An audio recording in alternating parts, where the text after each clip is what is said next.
अत्याचारी बहू। ये कहानी एक सुंदर से जंगल की है जहाँ पर एक रिंकी और शाम नाम का चिड़िया का जोड़ा रहा करता था।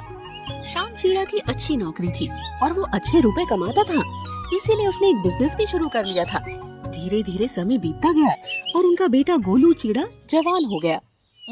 देखो बेटा गोलू, अब तुम बड़े हो गए हो। अब तुम्हें कोई अच्छी सी नौकरी करनी चाहिए ताकि हम भी तुम्हारी शादी करके अपने कर्तव्य से मुक्त हो सके। हाँ क्या पापा, आप हर समय मेरे पीछे पड़े रहते हैं। अरे हमारे घर में इतना पैसा है, आपकी इतनी अच्छी नौकरी है और हमारा बिजनेस भी तो कितना अच्छा चल रहा है, तो फिर मुझे नौकरी करने की क्या जरूरत है।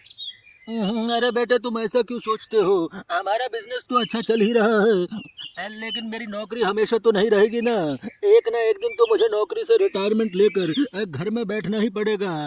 तब ये घर कैसे चलेगा? भाई उसके लिए तो तुम्हें एक अच्छी सी नौकरी जरूर करनी चाहिए। हाँ पिता शाम की बातों को गोलू ज्यादा गंभीरता से नहीं सुनता है और उनको टाल देता है।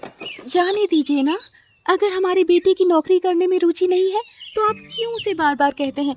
आप अपना बिजनेस का काम उसे क्यों नहीं सिखा देते? एक बार वो व्यापार के गुण सीख जाएगा तो फिर हम उसकी शादी करके एक अच्छी सी बहू घर ले आएंगे। अपनी पत्नी की बात सुनकर शाम चिड़ा बुझे मन से अपने बेटे गोलू को अपना बिजनेस सिखाने लगता है। कुछ दिन बाद गोलू की शादी एक सुंदर सी सौम्या नाम की चिड़िया से करा दी जाती है और वो चिड़िया बहू बनकर उनके घर आ जाती है।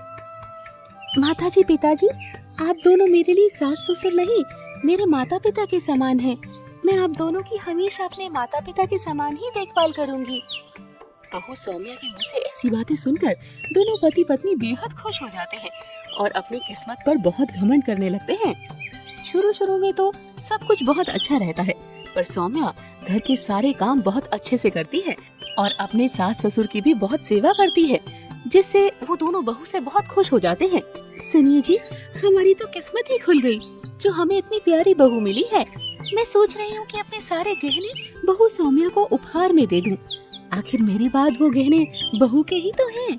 अरे वाह वाह वाह, तुम बिल्कुल सही सोच रही हो रिंकी। अब मैं भी सोच रहा हूँ कि बिजनेस का सारा काम अपने बेटे को सौंप दूं और अब थोड़ा आराम करूँ। हाँ कुछ दिन बाद पिताजी, मैं अपने व्यापार का काम आगे बढ़ाना चाहता हूँ, जिसके लिए मुझे कुछ लोन की जरूरत है, लेकिन ये मकान तो आपके नाम पर है, इसलिए मुझे बैंक से लोन नहीं मिल पा रहा है। अगर आप ये मकान मेरे नाम कर दे तो मैं आसानी से लोन लेकर अपना व्यापार बढ़ा सकता हूँ। अरे वाह बेटा, तुम तो बहुत समझदार हो गए हो जो अब व्यापार को बढ़ाने के बारे में सोच रहे हो। क्यों नहीं, अब मैं जल्द ही ये मकान तुम्हारे नाम कर दूंगा। अब फिर तुम आसानी से बैंक से लोन लेकर अपना व्यापार आगे बढ़ा सकते हो। हाँ इस तरह शाम चिड़ा अपना मकान भी इकलौते बेटे गोलू के नाम पर कर देता है। कुछ दिन बाद शाम चिड़ा अपनी नौकरी से रिटायर हो जाता है और घर पर बैठ जाता है। अरे अब तो ये सास ससुर दिन भर घर पर ही बैठे रहते हैं। मैं तो उनकी सेवा करते करते बिल्कुल परेशान हो गई हूँ। आखिर कब तक ऐसे ही चलता रहेगा? अब मुझसे दिन रात इनकी सेवा नहीं होगी। ससुर शाम की नौकरी जाने के बाद बहू सौम्या और बेटे गोलू के व्यवहार में अचानक ही परिवर्तन आ जाता है। अरे माँ जी, मैं घर के काम करती रहती हूँ और आप यूं ही खाली बैठी रहती हैं। अब से घर की साफ सफाई का काम आप ही करेंगी। ये कैसी बातें कर रही हो बहू? अब मैं इस उम्र में घर के काम नहीं कर पाऊंगी। माँ जी, अगर इस घर में रहना है तो घर के काम तो आपको करने ही पड़ेंगे। आप घर की साफ सफाई का काम करेंगी और पिताजी बाहर से सब्जी लेकर आएंगे और खाना बनाएंगे। मैं मुफ्त में आप दोनों को इस घर में नहीं रखने वाली। देख रहे हैं श्याम जी, आपकी नौकरी के जाते ही इस बहू के तो तेवर ही बदल गए हैं। लेकिन हम लोग कर भी क्या सकते हैं? हमने तो ये मकान भी इन दोनों के नाम पर कर दिया है। अब अगर हमें इस घर में रहना है तो इन दोनों की बातें तो सुननी ही पड़ेगी। इसके बाद रिंकी चिड़िया और शाम चिड़ा मिलकर घर के सारे काम करने लगते हैं और उनकी बहू सौम्या बैठकर आराम से टीवी देखने लगती है। एक दिन रिंकी चिड़िया की तबीयत थोड़ी खराब हो जाती है। सुनो बहू, आज मेरी तबीयत कुछ खराब लग रही है, थोड़े पैसे दे दो तो मैं तुम्हारे ससुर जी को लेकर डॉक्टर पक्षी के पास चली जाऊं। देखिए माँ जी, अब आपकी उम्र बढ़ रही है, आप रोज रोज बीमार रहेंगी तो मैं आपको रोज डॉक्टर के पास ले जाने के लिए पैसे नहीं दे पाऊंगी। कुछ नहीं हुआ है आपको, बढ़ती उम्र में ऐसा होता ही है। बहू के मुंह से ऐसी बातें सुनकर रिंकी चिड़िया को बहुत दुख पहुंचता है। अब तो धीरे धीरे रिंकी के अत्याचार बढ़ते ही जाते हैं। वो बर्तन धुलवाने से लेकर खाना बनाना और कपड़े धुलवाने जैसे सारे काम रिंकी और उसके पति से ही कराने लगती है। एक दिन बहू सौम्या के पिता उनके घर आते हैं। फिर दरवाजे तक पहुंचते हैं, तभी अनजाने में सास रिंकी अपने पति से कहती है, हमने अपने बेटे गोलू और बहू सौम्या को समझने में बहुत गलती कर दी। अपना मकान, व्यापार और सारे गहने उन दोनों को देने के बाद अब हमारा इस घर में कुछ भी नहीं बचा है। इसीलिए हमारी बहू अब हमारे ऊपर इतने अत्याचार करती है।